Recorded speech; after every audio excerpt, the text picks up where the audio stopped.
وتقيم الصلاة بوضوء كامل لوقتها وتؤتي الزكاة. نحمده ونصلي على رسوله الكريم اما بعد فاعوذ بالله من الشيطان الرجيم بسم الله الرحمن الرحيم انني انا الله لا اله الا انا فاعبدني واقم الصلاة لذكري صدق الله العظيم رب اشرح لي صدري ويسر لي امري واحلل عقدة من لساني يفقهوا قولي. صلاح کے موضوع کے اوپر ہمارے دروس جاری ہیں اور آج ہم نے ایک بہت ہی امپورٹنٹ ٹاپک کو ڈسکس کرنا ہے. وہ یہ کہ یہ نماز کی جو فرضیت ہمارے اوپر ہے اس کے پیچھے کیا حکمت ہے اللہ تعالیٰ کی اور وہ کیا مقصد ہے جو صلاۃ کے قائم کرنے سے شریعت چاہتی ہے کہ پورا ہو جائے. اس کو تھوڑا سا ہم ڈسکس کرتے ہیں آگے بڑھنے سے پہلے. دیکھیں دیگر مذاہب میں جو عبادت کا یا پوجا پاٹ کا تصور ہے وہ یہ کہ وہ اپنے خداؤں کو خوش کرنا چاہتے ہیں تاکہ وہ اپنے ماننے والوں کو اس دنیا کی کامیابیاں دے، خوب دولت دے. اسی لیے وہ ان خداؤں کے سامنے جا کے ہاتھ جوڑتے ہیں، بھجن گاتے ہیں، چڑھاوے چڑھاتے ہیں. تو یہ سارے تصورات عبادت کے اس وقت پریویل کرتے ہیں. لیکن جب آپ قرآن کا مطالعہ کرتے ہیں تو اس کے بالکل برعکس آپ کو عبادت کا کوئی اور ہی تصور سامنے آتا ہے. وہ تصور جو ہے وہ بہت الیبوریٹڈلی قرآن کے اندر بھی موجود ہے اور احادیث کے اندر بھی موجود ہے. میں اس موضوع کے اوپر پہلے کئی دفعہ بات کر چکا ہوں. آج میں بہت مختصراً آپ کے سامنے چند چیزیں رکھوں گا.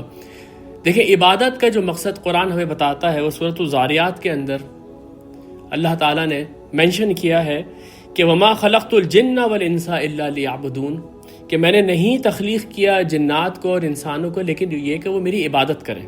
وما ارید منہم من رزق، میں ان سے کوئی رزق کا مطالبہ نہیں کرتا. وما اريد ان يطعموني، اور نہ میں یہ چاہتا ہوں کہ وہ مجھے کھلائیں. یعنی کہ یہ اشارہ انہی تعصبات کی طرف یا انہی پریویلنگ جو اس وقت کے عبادت کے تصورات تھے کہ جا کے کھلا رہے ہیں اپنے دیوتاؤں کو. تو یہ اللہ تعالیٰ کہہ رہا ہے کہ میں نہ تو ان سے کوئی رزق چاہتا ہوں نہ میں یہ چاہتا ہوں کہ وہ مجھے کھلائیں. ان اللہ هو الرزاق ذو القوۃ المتین، اللہ تعالیٰ تو خود رزاق ہے، رزق تو وہ تمہیں دے رہا ہے اور وہ بہت قوت والا ہے، اس کو کسی کے سہارے کی ضرورت نہیں ہے. تو یہاں پر تو بنیادی چیز جو سامنے آ گئی وہ یہ ہے کہ ہماری تخلیق کا مقصد عبادت ہے، لیکن عبادت اس لیے نہیں ہے کہ اللہ تعالیٰ کو کچھ کھلانا ہے یا اللہ تعالیٰ ہم سے کچھ ڈیمانڈ کرتا ہے. اب اللہ تعالیٰ ہماری اس عبادت سے کیا چاہتے ہیں اس کو سمجھنے کے لیے دیکھیں صحیح مسلم کی ایک حدیث ہے، میں آپ کے سامنے لے کر آیا ہوں. یہ اس کا نمبر ہے 6572، مسلم شریف کی حدیث ہے. بہت ہی خوبصورت حدیث ہے یہ، اور اس حدیث کے اوپر ہم پہلے بھی کئی دفعہ بات کر چکے ہیں. یہ کافی طویل حدیث ہے لیکن میں اس کے صرف چند جملے آپ کے سامنے لے کر آیا ہوں. یہ حدیث حضرت ابو ذر غفاری سے اس روایت کی گئی ہے اور اصل میں یہ حدیث قدسی ہے. حدیث قدسی کا مطلب یہ ہے کہ اللہ کے رسول بتا رہے ہیں کہ اللہ تعالیٰ یہ فرما رہے ہیں، یعنی ایک طریقے سے اللہ کا یہ ڈائریکٹ فرمان ہے جو اللہ کے رسول ہمیں سنا رہے ہیں. تو اس کے الفاظ ہیں ان ابی ذر عن النبی صلی اللہ علیہ وسلم فیما روا عن اللہ تبارک و تعالی. تو یہ کہہ رہے ہیں حضرت ابو ذر غفاری روایت کرتے ہیں کہ اللہ کے رسول نے فرمایا اور وہ روایت کر رہے ہیں اللہ سے. اللہ تعالیٰ یہ فرما رہے ہیں کہ یا عبادی لو ان اولکم و آخرکم، اللہ تعالیٰ کہتے ہیں اے میرے بندو تم میں سے پچھلے اور تم میں سے بعد کے، و انسکم و جنکم، اور تمام انسان اور تمام جنات، کانوا علی اتقى قلب رجل واحد منکم، وہ سارے اتنے زیادہ متقی ہو جائیں جتنے میں تمہارے اندر سب سے متقی انسان کا دل ہے، سارے کے سارے اتنے متقی ہو جائیں. ما زاد ذالک فی ملکی شیئا، میری بادشاہی میں ذرہ برابر کا اضافہ نہیں ہوگا. یعنی میری بادشاہی تمہارے تقوی سے یا تمہاری عبادت سے نہیں چلتی ہے. پھر آگے فرمایا یا عبادی لو ان اولکم و آخرکم، اور اے میرے بندو اگر تمہارے پچھلے اور تمہارے بعد کے، وہ انسکم و جنکم، اور تمام انسان اور تمام جنات، کانوا علی افجر قلب رجل واحد، وہ اتنے برے ہو جائیں، اتنے فاسق اور فاجر ہو جائیں جتنے کہ تم میں سب سے فاجر انسان ہے اس کے دل کے مطابق سارے ہو جائیں. ما نقص ذالک من ملک شیئا، وہ میری بادشاہت میں ذرہ برابر کمی نہیں کر سکتے. یعنی کہ ہماری عبادت، ہمارا تقوی، ہماری بغاوت، ہمارا فجور، یہ اللہ تعالیٰ کا کچھ بھی نہیں بگاڑتی. تو پھر اللہ تعالیٰ نے یہ عبادت ہمارے اوپر کیوں فرض کی ہے؟ تو دیکھیں اس کے لیے سورہ فاتحہ کے دروس میں یہ بات آپ کے سامنے کئی دفعہ واضح کر چکا ہوں کہ ہمارے اوپر اللہ کی عبادت اس لیے واجب ہے کیونکہ اللہ تعالیٰ کے ہمارے اوپر ان گنت احسانات ہیں. یہ جو عبادت ہے دراصل یہ اظہار تشکر ہے، یہ احسان مندی ہے، یہ احسان شناسی ہے، اور ہم یہ بات ظاہر کر رہے ہوتے ہیں کہ ہم نے تیری نعمتوں کا اعتراف کیا اور ہم نے تیرے احسانات کو پہچان لیا. اب اس کے جواب میں ہم تیرے آگے سر جھکا کے کھڑے ہوئے. یہ بالکل ایسا ہی ہے جیسے کہ ایک صالح اولاد اپنے والدین کے احسانات کو مانے اور کہے کہ انہوں نے واقعی میرے لیے بہت کچھ کیا ہے، اور اس کے بعد ان کی فرما بردار ہو جائے، ان سے کبھی اونچی آواز میں بات نہ کرے، جو وہ کہیں وہ کرے. اور وہ یہ جانتی ہے اولاد کہ میرے والدین جو بھی کچھ کہیں گے وہ میرے بھلے کے لیے ہی کہیں گے. تو اس لیے آپ یہ دیکھیں کہ جو ہماری نماز ہے، بلکہ خود قرآن کریم یہ کلمہ الحمدللہ سے شروع ہوتا ہے. الحمدللہ رب العالمین، کل شکر اور کل تعریف اللہ کی ہے. یعنی کہ عبادت کا مقصد اللہ تعالیٰ کی احسان مندی کا اظہار ہے. قرآن کریم میں یہ حقیقت اللہ تعالیٰ نے کئی دفعہ کئی جگہوں کے پر اللہ تعالیٰ نے یہ ایلیبریٹ کیے. سورہ ابراہیم کا یہ جو مقام ہے، یہ ایک آیت میں آپ کے سامنے لے کر آیا ہوں، لیکن میں آپ کو دعوت دوں گا کہ آپ ذرا اس آیت کا سیاق و سباق دیکھیے گا جا کے. وَآتَاكُم مِّن كُلِّ مَا سَأَلْتُمُوهُ، اور وہ اللہ ہی ہے جس نے وہ تمہیں سب کچھ دیا جو تم نے اس سے مانگا. وَإِن تَعُدُّوا نِعْمَتَ اللَّهِ لَا تُحْصُوهَا، اور تم اللہ کی نعمتیں گننا بھی چاہو تو کبھی ان کو شمار نہیں کر سکتے. إِنَّ الْإِنسَانَ لَظُلُومٌ كَفَّارٌ. اس کے بعد معاملہ یہ ہے کہ انسان بہت ہی بے انصاف ہے اور بہت ہی ناشکر ہے. یعنی کہ وہ اللہ تعالیٰ کی نعمتوں کو پانے کے باوجود بھی اللہ کا شکر گزار نہیں بنتا. اور یہ کیونکہ سورہ ابراہیم کی آیت ہے تو اس کے بعد پھر ابراہیم علیہ السلام کی قوم کا واقعہ شروع ہو گیا جنہوں نے ان گنت بت بنا کے رکھے ہوئے تھے. یعنی کہ اللہ کی احسان مندی کے جواب میں انہوں نے اللہ کی ذات کے ساتھ شرک کر دیا. اس سے بڑی ناشکری اور اس سے بڑا ظلم اور بے انصافی کیا ہوگی، یہ اس آیت کے اندر چھپا ہوا ہے. اس کے بعد آپ دیکھیں اللہ تعالیٰ نے سورۃ النحل میں فرمایا ہے فَكُلُوا مِمَّا رَزَقَكُمُ اللَّهُ حَلَالًا طَيِّبًا، تو کھاؤ جو کچھ بھی اللہ نے تمہیں رزق میں سے دیا ہے حلال اور طیب. وَاشْكُرُوا نِعْمَتَ اللَّهِ، اللہ کی نعمتوں کا شکر ادا کرو. ان کنتم ایاہ تعبدون، اگر تم صرف اسی کی عبادت کرتے ہو. دیکھیں اس ایک آیت کے اندر نعمت، شکر، عبادت تینوں چیزیں آ گئی اور فلسفہ عبادت کا بالکل واضح ہو گیا. سورہ زمر کے اندر اللہ تعالیٰ فرماتا ہے بل اللہ فعبد، بلکہ اللہ ہی کی نبی آپ عبادت کریں. وَكُم مِّنَ الشَّاكِرِينَ، اور آپ ہو جائیں شکر گزار بندوں میں سے. یہاں پر بھی شکر اور عبادت بالکل ساتھ ہے، جو کہ بتا رہی ہیں کہ عبادت کا اصل مقصد کیا. اور یہ آیت جو ہم عموماً جمعے کے خطبوں میں پڑھتے ہیں اور سنتے ہیں، جس وقت کہ نماز کھڑی ہو رہی ہوتی ہے اس سے پہلے یہ سورہ بقرہ کی آیت پڑھی جاتی ہے فَاذْكُرُونِي أَذْكُرْكُمْ، تم لوگ مجھے یاد کرو میں تمہیں یاد کروں گا. وَاشْكُرُوا لِي وَلَا تَكْفُرُونَ، تم لوگ میرا شکر ادا کرو، نا شکری مت کرو، کفران نعمت نہ کرو. تو ان آیات سے میں نے آپ کے سامنے یہ بات بالکل واضح کر دی ہے کہ عبادت کا جو مقصد ہے، عبادت کی جو حکمت ہے وہ یہ ہے کہ انسان اللہ تعالیٰ کا شکر ادا کرے. اب اس کے بعد ہم ذرا یہ دیکھیں گے کہ یہ جو مراسم عبودیت ہے، یہ اراکین جو اسلام ہے، ان کی کیا الگ الگ سے حکمت ہے اور ان کی کیا مقاصد ہیں جو کہ شریعت چاہتی ہے، جو شارع چاہتا ہے کہ ایک انسان کے اندر پیدا ہو جائے جب وہ ان کے اوپر عمل کرنا شروع کرے. دیکھیں قرآن و حدیث کے اوپر غور کرنے سے پتہ چلتا ہے کہ نماز ہو، روزہ ہو، حج ہو، زکوٰۃ ہو، یہ انسان کے اپنے بھلے کے لیے اس کے اوپر فرض کیے گئے. وہ اللہ تعالیٰ کو، اللہ کے رسول کو اس سے کوئی فائدہ نہیں دے رہا ہے. وہ اگر ان کے اوپر عمل کرے گا تو خود اس کی شخصیت کے اوپر اس کے بڑے مثبت اثرات پیدا ہوں گے. انسان کی ہدایت کے لیے یہ اراکین اسلام اس کے اوپر فرض کیے گئے ہیں. اس کے تزکیہ و تربیت کے لیے یہ اس کے اوپر فرض کیے گئے ہیں. اس کے اخلاق کو بہتر بنانے کے لیے یہ اس کے اوپر فرض کیے گئے ہیں. گویا کہ یہ ایک کمپلیٹ ٹریننگ پلان ہے، ایک نظام تربیت ہے جو کہ اس نے اپنانا ہے تاکہ یہ وہ انسان بن سکے جو کہ اللہ تعالیٰ نے پیدا کیا ہے، وہ اشرف المخلوقات بن سکے. وہ جو اس کے اندر نیکی اور اچھائیاں پوٹینشلی موجود ہیں وہ ساری کی ساری بروئے کار آ سکے. یہ میں نے آپ کے سامنے ایک مختصر سی تمہید باندھی کہ اراکین اسلام کی حکمت کیا ہے، عبادت کی حکمت کیا ہے. اب آئیں ذرا بالکل غور سے یہ دیکھیں کہ قرآن و حدیث سے ہمیں نماز کی اصل حکمت کیا پتہ چلتی ہے. نماز اللہ تعالیٰ نے ہمارے اوپر کیوں فرض کی ہے؟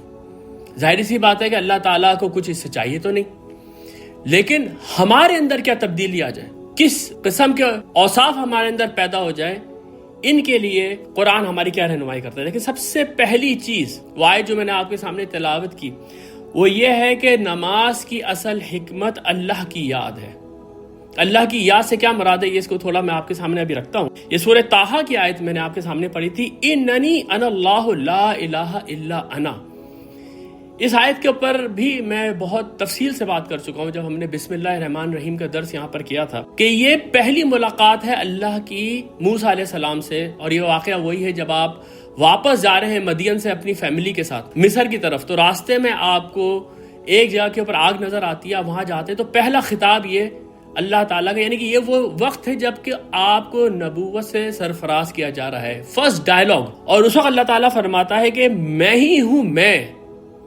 یہ بہت جلالی انداز ہے عربی زبان میں کہ اننی انا اللہ، میں ہی ہوں میں اللہ، لا الہ الا انا، میرے سوا کوئی الہ نہیں ہے، فاعبدنی، بس میری ہی تم عبادت کرو، واقیم الصلاۃ لذکری، اور نماز کو قائم کرو مجھے یاد رکھنے کے لیے۔ تم بھول نہ جاؤ، یا تمہارے ماننے والے بھول نہ جائیں کہ ان کا ایک رب ہے جس کے احسانات کو انہوں نے شکر ادا کرنا ہے، اس یاد کو ہمیشہ تازہ رکھنے کے لیے تم نماز قائم کرو۔ دیکھیں یہ کتنی عظیم آیت ہے کہ اس کے اندر اللہ تعالیٰ کا اپنا انٹروڈکشن، پھر اس کے بعد عبادت، اور پھر اس کے بعد نماز اور اس کی حکمت، یہ ساری کی ساری ایک آیت کے اندر آ گئی ہیں۔ یہ جو لفظ ذکر ہے اس کے اوپر ہم پہلے بات کر چکے ہیں، کیونکہ اب یہ ایک خاص موضوع ہے آج کے درس کا، تو میں تھوڑا سا اس کا اعادہ کروں گا جو اس سے پہلے میں اس لفظ کے بارے میں بات کر چکا ہوں۔ دیکھیں یہ جو لفظ ذکر ہے اس کے دو معنی ہیں۔ اس کے ایک معنی تو یہ ہے کہ کوئی بھولی ہوئی چیز یاد آ جائے، آپ کو ایک چیز کے بارے میں معلوم ہے لیکن آپ اسے بھول گئے ہیں، کوئی ایسی نشانی آپ کے سامنے آتی ہے کہ آپ کو وہ چیز یاد آ جاتی ہے، جس کو انگریزی زبان میں ریمائنڈر کہتے ہیں، اور یہ نسیان یعنی کہ بھولنے کی ضد ہے، یعنی نسیہ کا مطلب ہے کہ وہ بھول گیا، اور ذکر کا مطلب ہے اس کو وہ چیز یاد آ گئی۔ اس کے دوسرے معنی یہ ہیں کہ کسی چیز کو آپ قصدن یاد رکھنے کی کوشش کریں کہ کسی طرح سے بھول نہ جائے، وہ ہر وقت آپ کو یاد رہے، جس کے لیے آپ اکثر اوقات اس چیز کو دہراتے رہتے ہیں۔ اس کے لیے حفظ کے الفاظ بھی آتے ہیں لیکن اس کے لیے ذکر کے الفاظ بھی آتے ہیں، اور یہاں پر لفظ ذکر کے معنی ریمیمبرنس ہے کہ کسی لمحے بھی وہ چیز آپ سے بھولی نہ جائے، وہ ہر وقت مستحضر رہے آپ کے دل کے اندر، آپ کی زبان کے اوپر۔ اس لیے امام راغب اصفہانی مفردات القرآن میں لکھتے ہیں وَتَارَةً يُقَالُ لِحُضُورِ الشَّيْءِ فِي الْقَلْبِ أَوِ الْقَوْلِ، وہ یہ کہتے ہیں کہ یہ ذکر کبھی ان معنوں میں آتا ہے کہ کوئی چیز دل میں حاضر رہے اور زبان کے اوپر بھی حاضر رہے، یعنی دل اور زبان دونوں کے اوپر وہ چیز حاضر رہے۔ اس کے بعد وہ فرماتے ہیں الذکر و ذکران، اس لیے ذکر جو ہے اس کی دو قسمیں ہیں، ذکر بالقلب دل کا ذکر، وہ ذکر باللسان اور زبان کا ذکر، وَكُلِّ وَاحِدٍ مِّنْهُمَا ضربان، اور یہ دونوں جو ہیں یعنی دل کا ذکر اور زبان کا ذکر، ان کی بھی دو قسمیں ہیں۔ اب ایک ذکر کیا ہے؟ ذکر عن نسیان، کسی بھولی ہوئی چیز کا یاد آ جانا، اور یہ وہ چیز ہے جس کو کہ میں آپ کے سامنے کہہ رہا ہوں کہ اس کو کہتے ہیں ریمائنڈر، بھولی ہوئی چیز یاد آ گئی۔ پھر وہ کہتے ہیں وہ ذکر لا عن نسیان، ایک دوسرا ذکر یہ کہ جو کہ نسیان نہیں ہے کے بعد نہیں ہے، بل عن ادامت الحفظ، بلکہ یہ کہ آپ اس کو ہمیشہ حاضر رکھیں اپنے دل کے اندر، اپنی زبان کے اندر۔ یہ اس کے دوسرے معنی ہیں جس کے لیے کہ آپ کے سامنے میں نے الفاظ رکھے تھے کہ یہ ریمیمبرنس ہے، یہ کسی بھی چیز کو یاد رکھنا ہے۔ یہ جو لفظ ہے ذکر، یہ قرآن کے اندر بہت مختلف شکلوں میں آیا ہے، اس کے بہت سارے مشتقات آئے ہیں، بہت سارے ڈیریویٹیوز آئے ہیں، جیسے تذکرہ، ذکرہ، تذکر، یہ سارے کے سارے الفاظ اسی کے مشتقات ہیں جو کہ قرآن میں استعمال ہوئے ہیں، اور قرآن کا اپنا ایک نام الذکر ہے، یعنی کہ قرآن پورا کا پورا ایک یاد دہانی ہے۔ دیکھیں اس کے اوپر ہم حالانکہ پہلے بات کر چکے ہیں، لیکن یہ بات میں چاہ رہا ہوں کہ دوبارہ دہرا دی جائے کہ اللہ تعالیٰ نے ہمیں پیدا کیا ہے اور ہم اس کے بندے ہیں، ہم نے اسی کی عبادت کرنی ہے۔ یہ وہ چیز ہے جو ہماری فطرت کے اندر اللہ نے پیدائش سے ہی الہام کی ہوئی ہے۔ ہم کئی دفعہ اس کے اوپر بات کر چکے ہیں کہ قرآن کا فلسفہ یہ ہے کہ جب اللہ تعالیٰ نے ہماری ارواح پیدا کی تھی تو ان کو اس دنیا میں بھیجنے سے پہلے ان سے ایک وعدہ لیا تھا، الستُ بربکم، کیا میں تمہارا رب نہیں ہوں؟ اور وہ ساری کی ساری چیزیں ہمارے سب کانشیس کے اندر موجود ہیں. اور اس کے بعد قرآن اس کو اور بھی واضح کرتا ہے سورۃ الشمس میں، وَنَفْسٍ وَمَا سَوَّاهَا فَأَلْهَمَهَا فُجُورَهَا وَتَقْوَاهَا، نفس انسانی کی قسم، جیسا کہ میں نے اس کو سنوارا ہے، میں نے اس کے اندر الہام کیا ہوا ہے اس کی نیکی اور اس کی بدی. یعنی کہ انسان فطرتاً کوئی بلینک سلیٹ نہیں ہے، بلکہ وہ اپنے اندر خدا کے وجود کی یاد اور اچھائی و برائی کی تمیز لے کے پیدا ہوا ہے. لیکن یہ چیز اس کے سامنے بہت کلیئر نہیں ہے، اس کو اس کی یاد دہانی کرانی پڑتی ہے. اس لیے جتنے بھی انبیاء آئے ہیں ان کا ایک نام مذکر بھی ہے، یعنی کہ وہ یہ یاد دلاتے ہیں کہ تمہارے سب کانشیس کے اندر جو ایک تلاش ہے تمہاری. دیکھیں یہ بات بھی میں نے آپ کے سامنے رکھی تھی کہ یہ حقیقت اتنی واضح ہے کہ آپ پوری دنیا کی تاریخ کا مطالعہ کر لیں، تمام مذاہب کا مطالعہ کر لیں، اس کے اندر آپ کو ایک ہی کھوج اور ایک ہی تلاش نظر آئے گی کہ وہ یہ ڈھونڈنے کی کوشش کر رہے ہیں کہ ہمارا خالق کون ہے، کس نے ہمیں پیدا کیا اور کیوں پیدا کیا ہے. اس کے اوپر ہم نے بہت تفصیلی دروس کیے ہیں. ہماری جو ایمان سیریز ہے اس کے اوپر یہی ڈسکشن رہی ہے، ہماری جو کریشن سیریز ہے اس کے اندر بھی یہی ڈسکشن رہی ہے. سارے مذاہب کو ہم نے دیکھ لیا، ایک خدا کی تلاش کے اندر نکلے ہوئے لوگ. تو یہ جو ذکر ہے یہ قرآن کا ایسا فلسفہ ہے کہ آپ کو پہلے سے پتا ہے، جس کو کہ فلسفے کی زبان میں اے پرائری نالج کہتے ہیں، یعنی کہ آپ پیدا ہوئے ہیں اس نالج کے ساتھ کہ آپ کا ایک خدا ہے جس نے آپ کو بنایا ہے اور آپ نے اس کے پاس واپس جانا ہے. لیکن یہ چیز آپ کو بھلا دی گئی ہے، آپ کے سب کانشیس کے اندر ہے، ڈورمنٹ کر دی گئی ہے. اس لیے یہ جو قرآن ہے یہ الذکر ہے، یہ آپ کو اس کی یاد دلا دیتا ہے، آپ کو دل کی آواز محسوس ہوتی ہے جب آپ قرآن پڑھتے ہیں. اسی طریقے سے انبیاء کے لیے جو یہ الفاظ استعمال ہوئے ہیں کہ ربنا اننا سمعنا منادیا ینادی للایمان، کہ اے اللہ ہم نے سنا ایک شخص ایمان کی منادی کر رہا تھا. اور اس کے بعد جو الفاظ ہے وہ یہ کہ وہ بالکل ان کے دل کی آواز تھی، اس کے اوپر فوراً ایمان لے کر آ گئے. اس لیے انبیاء کو مذکر کہا گیا، وہ یاد دہانی کرانے والے ہیں. تو اس لیے یہ جو لفظ ہے یہ قرآن کے لیے، یہ نماز کے لیے بہت ریلیونٹ ہے. یا آپ کو وہ بھولی ہوئی چیز یاد دلا دیتے ہیں اور آپ کے اوپر قائم رہے، دائم رہے وہ یاد. یہ دونوں معنی اس کے اندر موجود ہے، ریمائنڈر کے اور ریممبرنس کے. ایک قدم آگے بڑھتے ہیں. آپ لوگوں کے سامنے میں نے تعوذ یعنی کہ اعوذ باللہ من الشیطان الرجیم کے پاس جو درس کیا تھا، تو میں نے آپ کے سامنے یہ بات رکھی تھی کہ یہ جو راستہ ہے صراط مستقیم، جس کی یاد دہانی قرآن کراتا ہے، جس کی یاد دہانی تمام انبیاء کرا رہے ہیں، انسان اس کے بعد چلنے کی پھر کوشش کرتا ہے. تو شیطان یہ کہتا ہے کہ میرا اولین مقصد یہ ہے کہ میں اس کو اس صراط مستقیم سے ہٹا دوں. بہت تفصیل سے ہم نے اس کے اوپر بات کی تھی. اور اس کے کچھ وار ہیں جو وہ ہمارے اوپر کرتا ہے، وہ وار بھی اس کے واضح طور کے اوپر قرآن کے اندر موجود ہے.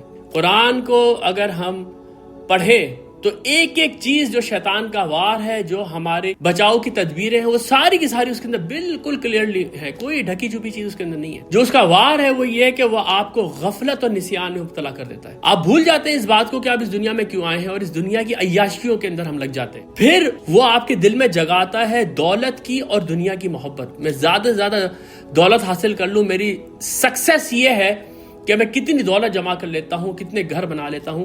یہ وہ ہمارے دل کے اندر ڈالتا ہے. اور خواہشات نفس، جو میں چاہوں وہ کروں، جو میرا دل چاہے، کوئی اس کے اوپر پابندی نہ ہو، جو چاہوں کھاؤں، جو چاہوں پیوں، جس طرح چاہوں زندگی گزاروں. اور اگر میرے پاس پیسہ ہے تو پھر تو میرے آگے کوئی بھی پابندی نہیں ہونی چاہیے. یعنی کہ خواہشات نفس کو بالکل غلام بنا دیتا ہے. یہ 3 یا 4 اس کی بہت بڑے بڑے وار ہیں. اور جو اراکین اسلام ہے، اصل میں ہر وار کے جواب کے اندر ہم کو ایک ہتھیار دیا گیا ہے. جو غفلت اور نسیان کے اندر وہ مبتلا کرتا ہے، اس کا توڑ ہے صلاۃ. اقیم الصلاۃ لذکری. وہ جو اس دنیا کی محبت کے اندر مبتلا کرتا ہے، اس کا جواب ہے انفاق فی سبیل اللہ، زکوٰۃ اور خیرات، تاکہ دل سے انسان کی یہ دولت کی محبت نکل جائے. خذ من اموالہم صدقۃ تطہرہم وتزکیہم بہا. اے پیغمبر آپ ان کے مالوں میں سے ایک حصہ لے لیں جو کہ ان کو پاک کر دے اور ان کا تزکیہ کر دے. یعنی ان کے دل کے اندر سے وہ گندگی جو ہے، یعنی کہ جو مال و دولت کی محبت ہے، وہ نکل جائے. خواہشات نفس کا غلام بنانا چاہتا ہے، اس کا توڑ کیا ہے؟ روزہ. الصوم جدٌ، جو نبی صلی اللہ علیہ وسلم نے فرمایا ہے کہ صوم جو ہے وہ ایک ڈھال ہے. جب آپ ایک خاص اوقات میں ایک خاص مدت تک کے لیے اپنی خواہشات نفس کو خود قابو کرتے ہیں تو آپ کو جو سیلف کنٹرول اپنے اوپر حاصل ہوتا ہے، یہ شیطان کے اس وار کا جواب ہے. اس لیے یہ ساری کی ساری چیزیں جو میں نے آپ کے سامنے رکھی ہیں دوبارہ سے دہرا لیں کہ یہ ہمارے بھلے کے لیے ہے. ایک بہت بڑے دشمن کے جواب میں ہمیں کچھ ہتھیار اللہ تعالیٰ نے فراہم کی ہے جس کے اوپر اگر ہم کاربند رہے تو اس کے سارے حملوں کو ہم ناکام بنا سکتے ہیں. غفلت اور نسیان یہ اس کا سب سے بڑا وار ہے جس کے لیے قرآن میں کئی جگہ پر اللہ تعالیٰ نے ہمیں وارن کیا ہے کہ اس ہتھیار سے بچو. سورۃ المجادلہ ہے جس کے اندر جو لوگ نبی اکرم صلی اللہ علیہ وسلم کی مخالفت میں کھڑے ہوئے ان کے بارے میں کہا جا رہا ہے استحوذ علیہم الشیطان، شیطان ان کے اوپر چھا چکا ہے. فانساہم ذکر اللہ، اور ان سے اللہ کی یاد اس نے بھلا دی ہے. دیکھیں یہاں پر نسی کا لفظ اور ذکر کا لفظ بالکل ساتھ ساتھ ایک دوسرے کے مترادفات میں سے آئے، متضاد معنی دے رہے ہیں ایک دوسرے کے. ذکر اور نسیان، وہ اس نے بھلا دیا ان کو اللہ کا ذکر. اولئک حزب الشیطان، اور یہ اب شیطان کی پارٹی بن چکے ہیں. اللہ ان حزب الشیطان هم الخاسرون، آگاہ ہو جاؤ یہ شیطان کی پارٹی آخر میں بہت زیادہ نقصان اٹھانے والی ہے. سورۃ الحشر کا آخری رکوع قرآن کے عظیم ترین مقامات میں سے ہے. اس کی میں آپ کے سامنے صرف 2 آیتیں لے کر آیا ہوں، صرف یہ ذکر اور یہ نسیان اور یہ غفلت کے معنوں کو واضح کرنے کے لیے. اللہ تعالیٰ فرماتا ہے سورہ حشر کی آیت نمبر 19 میں وَلَا تَكُونُوا كَالَّذِينَ نَسُوا اللَّهَ فَأَنسَاهُمْ أَنفُسَهُمْ، دیکھو ان لوگوں کی طرح مت ہو جانا جنہوں نے جب اللہ کو بھلا دیا تو اللہ نے ان کو اپنا آپ بھلا دیا. یہ اتنی عظیم آیت ہے، اس کے اندر اتنا بڑا ایک فلسفہ اور اتنی بڑی ایک حقیقت پوشیدہ ہے کہ اس دنیا میں وہ شخص جس نے اللہ کو بھلا دیا اس کا حال یہ ہے کہ وہ خود نہیں جانتا کہ وہ اس دنیا میں کیوں آیا، اس کا مقصد کیا ہے. وہ کچھ illusions ہیں جن کے پیچھے بھاگ رہا ہے. وہ اس دنیا کے سکسیس کو کسی اور پیمانے پہ تول رہا ہے. وہ جانتا ہے کہ اس نے ایک دن مر جانا ہے لیکن وہ اس کو بالکل یاد کرنے کو تیار نہیں ہے. فَأَنسَاهُمْ ذِكْرُ اللَّهِ، اللہ کا ذکر وہ بھول چکا ہے. تو اللہ تعالیٰ نے اس کا اپنا آپ بھلا دیا. اپنا آپ بھلانے سے کیا مراد ہے؟ میری اپنی حقیقت میری آنکھوں کے سامنے سے ختم ہو گئی ہے. اولئک هم الفاسقون، یہ لوگ بہت زیادہ فاسق ہیں. اس کا جواب کیا ہے پھر؟ لو انزلنا هذا القرآن على جبل لرأيته خاشعا متصدعا من خشیۃ اللہ، اگر اس قرآن کو ہم کسی پہاڑ پہ اتار دیتے تو تم دیکھتے کہ وہ اللہ کی خشیت سے دب جاتا اور پھٹ جاتا. یعنی کہ اس قرآن کے اندر وہ ذکر ہے جو کہ انسان کو غفلت سے نکالے گا اور اس کے دل کے اوپر اللہ کی خشیت طاری کر دے گا. سورۃ الکہف کے اندر اللہ تعالیٰ فرماتے ہیں وَمَنْ أَظْلَمُ مِمَّنْ ذُكِّرَ بِآيَاتِ رَبِّهِ فَأَعْرَضَ عَنْهَا وَنَسِيَ مَا قَدَّمَتْ يَدَاهُ. بہت ہی عظیم آیت ہے. اس سے بڑھ کر ظالم کون ہوگا جس کو کہ یاد دہانی کرائی جا رہی ہے اللہ کی آیات سے، اس کو بار بار ریمائنڈر دیا جا رہا ہے کہ دیکھو تم کس غلط راستے کی طرف ہو. فَأَعْرَضَ عَنْهَا، وہ ان سے اعراض برتتا ہے، وہ ان کو لفٹ ہی نہیں کراتا ان آیات کو. وَنَسِيَ مَا قَدَّمَتْ يَدَاهُ، اور وہ بھول گیا ہے کہ اس کے آگے اب کیا وقت آنے والا ہے، اس نے کیا اعمال آگے بھیج دیا، وہ قیامت کے دن کو بھول گیا ہے. یعنی کہ ذکر کے معنی خواہ وہ قرآن ہے یا وہ صلاۃ ہے، اس کا مقصد یہ ہے کہ انسان اس دنیا میں غافل نہ ہو جائے. وہ اس بات کو یاد رکھے کہ اس کا ایک رب ہے جس نے اس کو بہت ساری نعمتوں سے سرفراز کیا ہوا ہے اور اس کے بعد وہ ان نعمتوں کا اس سے حساب بھی لے گا.